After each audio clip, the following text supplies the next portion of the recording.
Pourquoi les États-Unis renoncent à une attaque contre l'Iran?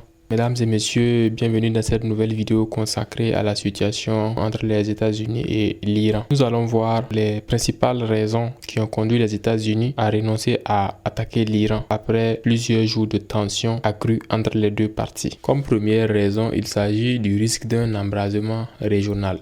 Il faut dire que toute attaque américaine contre l'Iran déclencherait presque automatiquement des ripostes indirectes.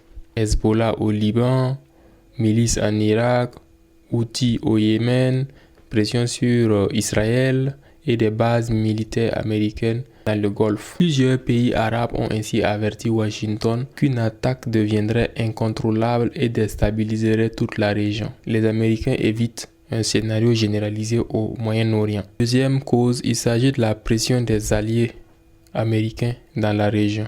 Plusieurs États comme l'Arabie Saoudite, le Qatar et la Turquie poussent pour une désescalade. Ils craignent ainsi un choc pétrolier, un flux de réfugiés et une insécurité durable. Washington écoute ses alliés régionaux car toute guerre sans soutien régional affaiblirait sa légitimité. Comme troisième raison, il s'agit du coût politique et militaire pour les États-Unis. En effet, après l'Irak et l'Afghanistan, l'opinion publique américaine rejette les guerres longues et coûteuses. Une intervention américaine en Iran nécessiterait des moyens massifs sans garantie de victoire rapide.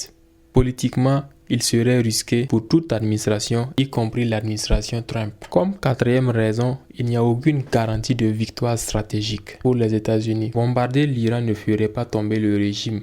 Les infrastructures peuvent être reconstruites et l'idéologie de résistance renforcée. Une intervention pourrait même renforcer la radicalisation régionale. Enfin, la dernière raison, c'est le danger pour l'économie mondiale tout simplement. L'Iran contrôle le détroit d'Ormuz, par où transite la plus grande partie du pétrole mondial.